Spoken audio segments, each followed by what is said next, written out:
할렐루야, 반갑습니다. 화요일 우리 성경 공부 시작하겠습니다. 오늘은 마음 훈련 제 13장이죠. 한 영혼 사랑. 하나님의 마음, 예수님의 마음 중에서 한 영혼을 귀하게 여기시는 하나님의 마음, 예수님의 마음을 우리 같이 또 배우고 깨닫고 또 그 마음이 우리의 마음이 되기를 소망합니다. 먼저 우리 그 제목 아래에 써져 있는 우리 글귀가 있죠. 제가 읽어보겠습니다.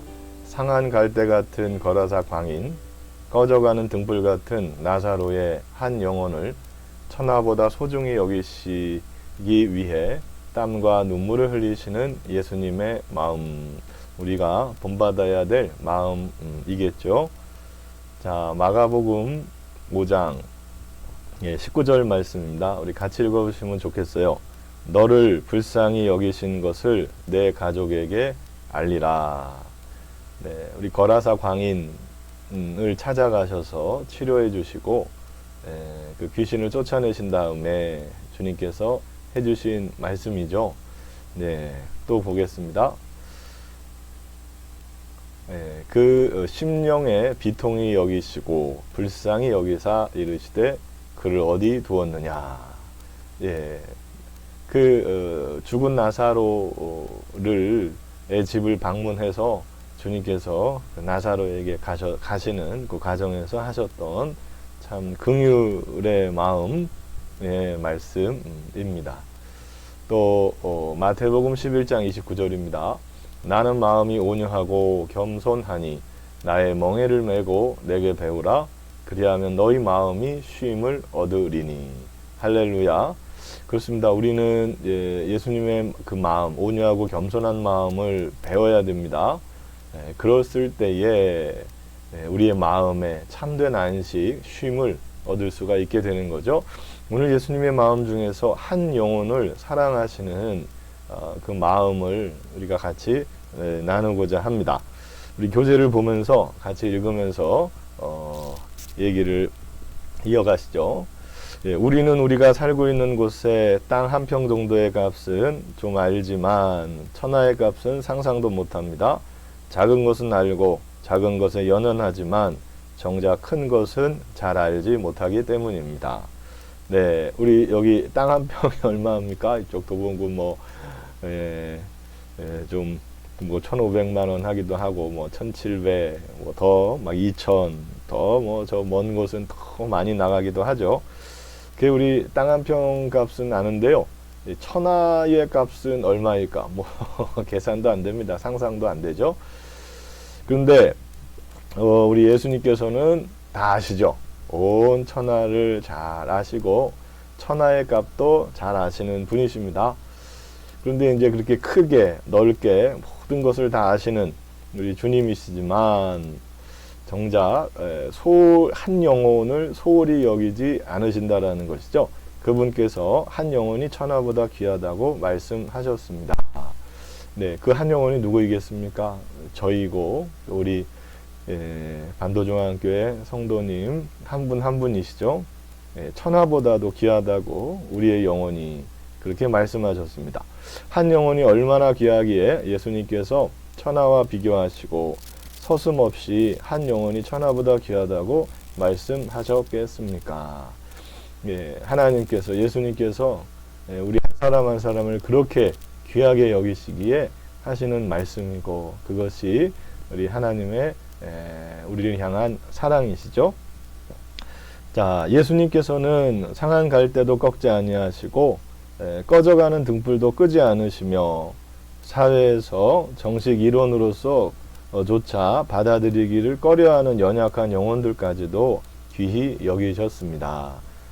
그렇습니다. 예수님께서 상한 갈대, 그러니까 갈대끼리 부딪히다가 이제 그 잎이 상하게 되면 점점 말라가다가 이제 죽게 되죠.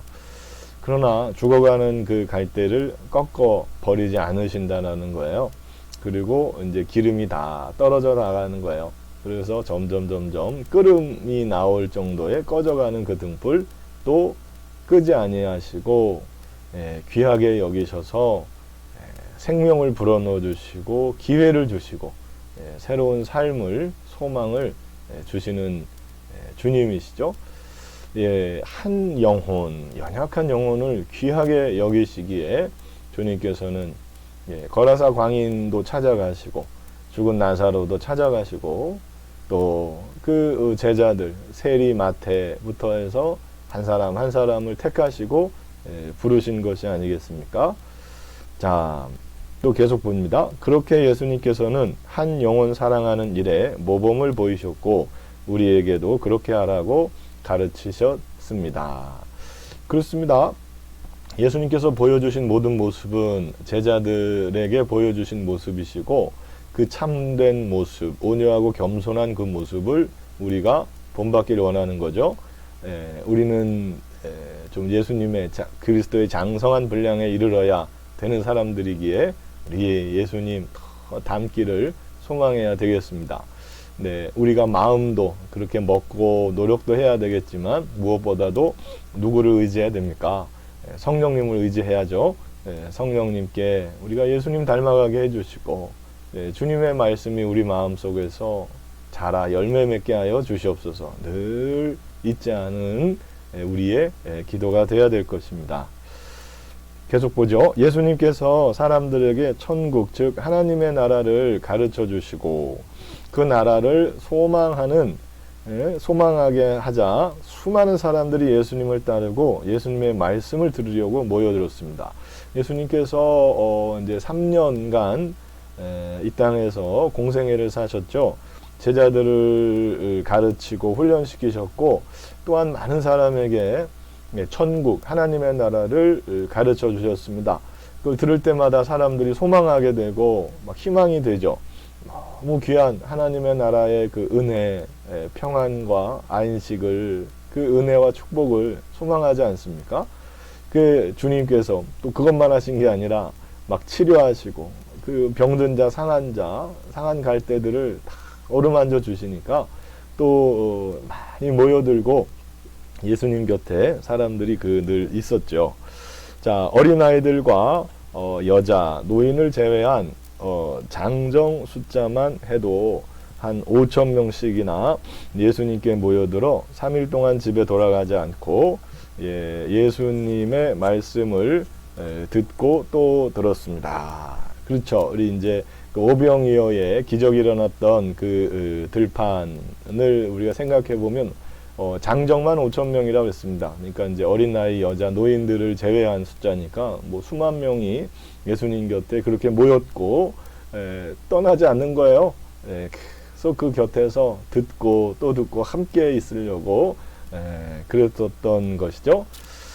그리고 예수님께서는 병든 사람들을 불쌍히 여기시며 그들을 고쳐주시느라 식사할 겨를도 없으셨습니다. 그 와중에도 예수님께서는 시간을 내서 한적한 곳을 찾으셔서 그곳에서 하나님께 기도하는 일을 열심히 하셨습니다. 기도를 쉬지 않으셨고요. 자신의 식사 시간 또 쉼보다도 그들을 병든 영혼들, 포로된 영혼들을 자유케 치료하시는 데에 더 애쓰셨던 모습을 우리가 볼 수 있습니다. 영혼들을 사랑하시는 우리 주님의 마음이시죠. 그렇게 눈코 뜰 데 없이 바쁘신 예수님께서 어느 날 밤에 제자들에게 함께 호수를 건너가자고 말씀하셨습니다. 그래서 밤에 제자들이 노를 젓고 예수님께서는 그 시간 동안 잠시 눈을 붙이셨습니다. 이 거라사 광인을 찾아가시는 그 과정이었죠. 그렇게 눈코 뜰 새 없이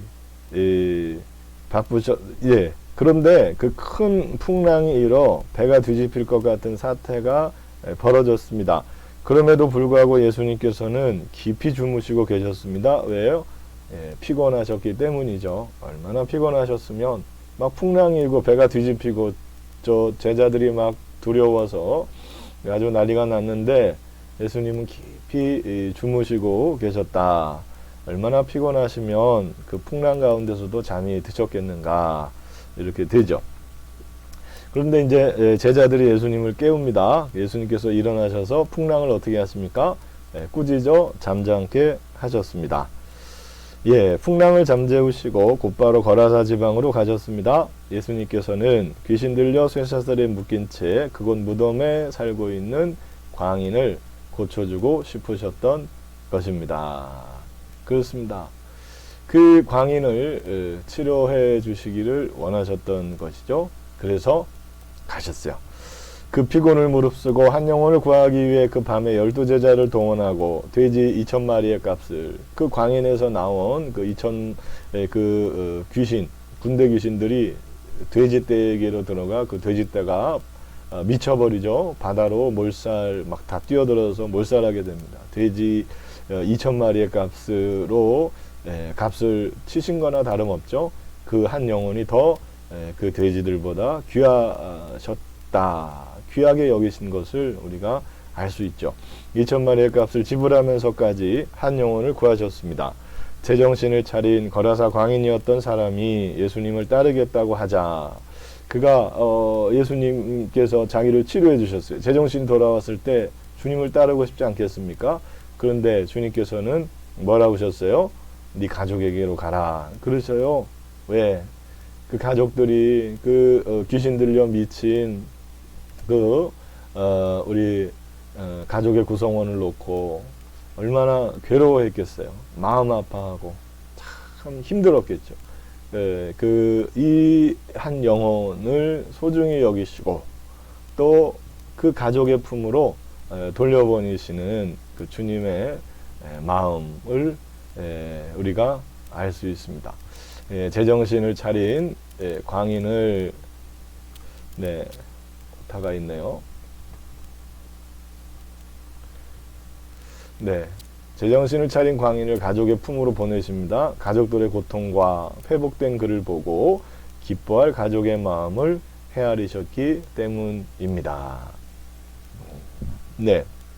또한 예수님께서는 죽은 나사로를 찾아가셔서 그 시신을 어디에 두었냐고 가슴 아파 물으시고 그를 살리기도 하셨습니다. 이렇게 사복음서에는 한 영혼을 사랑하시는 우리 주님의 마음이 가득합니다. 자, 이 예수님의 마음을 본받는 것이 예수님의 제자이고 예수님을 마음에 모시고 사는 사람이 진정한 그리스도인입니다. 아멘. 그렇습니다. 우리가 작은 것을 소홀히 여길 때가 있어요. 많은 사람을 생각하다가 소수의 사람을 소외시키기도 합니다. 근데 주님은 천하를 아시고 천하를 위한 모든 민족과 이 세상 온 인류를 위한 일을 하시러 오셨지만 이렇게 한 영혼 잃어버린 양 한 마리를 귀하게 여기시고 찾아가시고 치료해 주시고 또 새로운 삶을 주시는 이런 모습을 볼 수가 있습니다. 주님의 이런 마음으로 우리가 나음을 얻고 새 삶을, 새 소망을, 믿음을 얻게 된 것 아닙니까? 그렇게 우리가 또한 한 영혼을 위하여 최선을 다하는 우리 주님의 제자의 삶을 살아야 될 줄 믿습니다. 이 코로나 때문에 우리가 지금 서로 연락도 잘 못하고 만나지도 못하고 어려운 가운데 있죠. 그러나 또 우리가 방법을 찾아보면 성령님께서는 연락할 수 있고 우리가 서로 사랑할 수 있고 섬길 수 있는 방법들을 제시해 주실 것입니다. 우리 같이 주님 안에서 코이노니아 교제하고요. 서로를 위해 중보하고요. 또 걱정하고 기뻐할 수 있는 그런 우리 주님의 한 영혼을 사랑하는 그런 마음이 정말 우리 풍성한 그런 한 주가 되시기를 예수 그리스도의 이름으로 축원합니다. 아멘. 다음 시간에 뵙겠습니다. 안녕.